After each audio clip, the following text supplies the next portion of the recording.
C section के बाद त्वचा से त्वचा के संपर्क की प्रक्रिया पर बने स्पोकन ट्यूटोरियल में आपका स्वागत है। इस ट्यूटोरियल में हम जानेंगे सी सेक्शन प्रसव के बाद त्वचा से त्वचा का संपर्क किस तरह करें। त्वचा से त्वचा के संपर्क के समय शिशु की देखभाल के लिए कुछ बातें। इस ट्यूटोरियल में ऑपरेशन के कमरे को ओआर कहा जाएगा। त्वचा से त्वचा के संपर्क को एसटीएस कहा जाएगा। चलिए शुरू करें।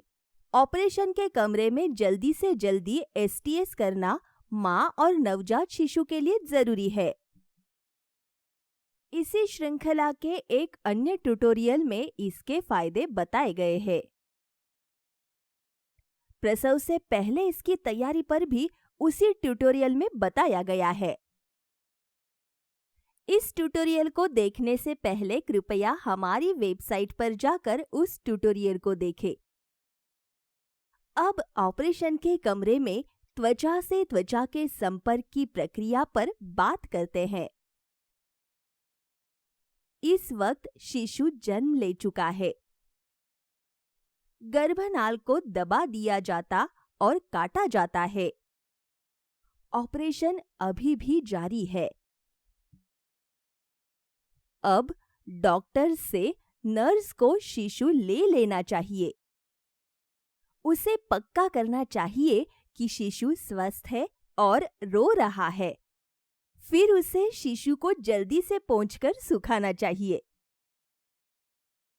उसे ऑपरेशन वाले कमरे के सूखे, साफ, हल्के गर्म तौलिए में शिशु को लपेटना चाहिए। उसे शिशु के मां के पास ले जाना चाहिए। उसे शिशु और मां के गालों को कम से कम 30 सेकंड तक आपस में छूने देना चाहिए। यदि मां शिशु को चूमना या पकड़ना चाहती है तो नर्स को उसकी सहायता करनी चाहिए। मां की सहायता करने से पहले नर्स को डॉक्टर से सलाह लेनी चाहिए। उसे ऑपरेशन के डॉक्टर को एसटीएस शुरू करने की तैयारी के बारे में सूचित करना चाहिए। अब उसे अपने दोनों हाथों से शिशु को मां के सीने पर रखना चाहिए। शिशु का सिर मां की गर्दन के निचले हिस्से और छाती के ऊपरी हिस्से पर होना चाहिए। शिशु का सिर और चेहरा मां के किसी भी स्तन को छूने देना चाहिए। फिर शिशु की छाती, पेट और पैरों को सही तरीके से रखें। उसे मां की छाती के निचली तरफ और पेट के ऊपरी भाग पर आराम करना चाहिए। ऑपरेशन के कमरे में एसटीएस के लिए यह पहली या लंबवत स्थिति है। इस तरीके से मां नवजात को आसानी से पकड़ सकती है। शिशु को दूसरी तरह भी रखा जा सकता है, जिसे क्षैतिज स्थिति कहा जाता है। इस स्थिति में डॉक्टर के ऑपरेशन करने वाली जगह में कम अड़चन होती है। शिशु का सिर एक स्तन पर रखना चाहिए। उसके पेट और पैरों को आराम से दूसरे स्तन पर रखना चाहिए। नर्स को शिशु को उसी तौलिए से ढकना चाहिए जिसमें वह लिपटा हुआ था। शिशु के लिए डायपर का इस्तेमाल करना आपकी मर्जी है। इससे शिशु का पहला मल मां पर नहीं लगेगा। ऑपरेशन के कमरे में इसे साफ करना मुश्किल है। त्वचा से त्वचा के संपर्क के दौरान शिशु को गर्म रखने के लिए टोपी की जरूरत नहीं होती। इससे कई शिशु परेशान हो जाते हैं। यह शिशु के स्तन के चूसने की क्षमता में बाधा डाल सकता है। इसे बाद में अस्पताल की बाकी प्रक्रियाओं के दौरान शिशु पर लगाया जा सकता है। उसमें वजन तोलना शामिल है, विटामिन के इंजेक्शन और पैरों के निशान लगाना भी। शिशु के लिए एक परेशानी गर्भनाल दबाना है। परंपरागत रूप से गर्भनाल को उसके आधार से कम 3 से 5 सेंटीमीटर काटा जाता है। फिर उसे एक धागे से बांधा जाता है या क्लैंप से दबाया जाता है। सख्त प्लास्टिक गर्भनाल क्लैंप शिशु की नाभि के बहुत करीब होता है। यह एसटीएस के समय शिशु और मां के शरीर के बीच में आता है।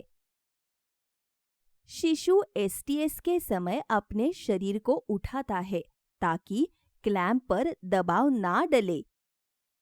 इस परेशानी से आसानी से बचा जा सकता है।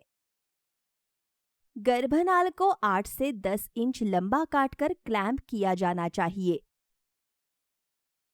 ऐसा करने से क्लैंप सीधे शिशु और मां के बीच नहीं आएगा।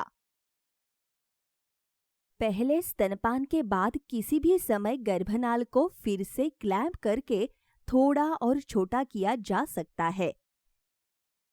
यह शिशु के पहली बार नहलाते समय भी किया जा सकता है। शुरुआती एसटीएस के समय शिशु के मुंह या नाक का नियमित चूषण न करें।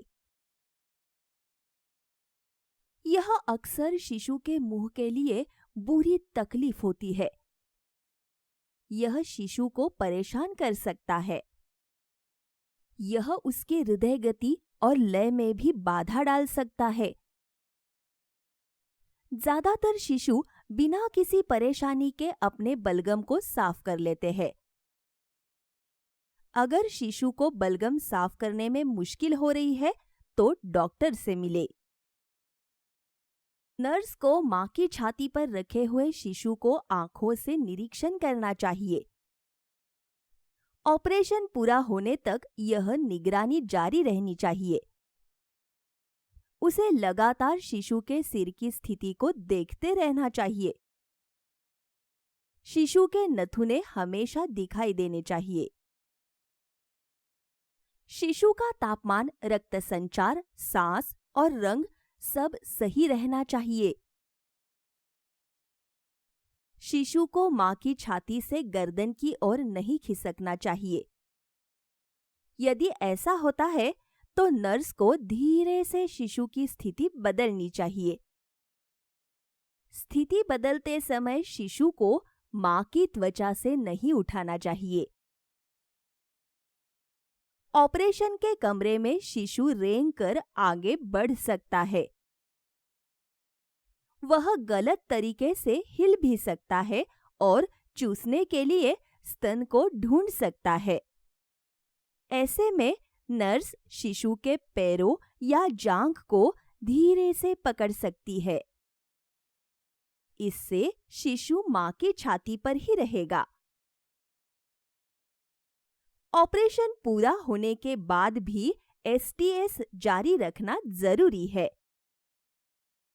इसी श्रृंखला के एक अन्य ट्यूटोरियल में इस पर विस्तार से बताया गया है। अब यह ट्यूटोरियल यही समाप्त होता है। यह स्क्रिप्ट बेल्ला टोनी द्वारा अनुवादित है। मैं स्नेहांकिता देवगेकर आपसे विदा लेती हूँ। हमसे जुड़ने के लिए धन्यवाद।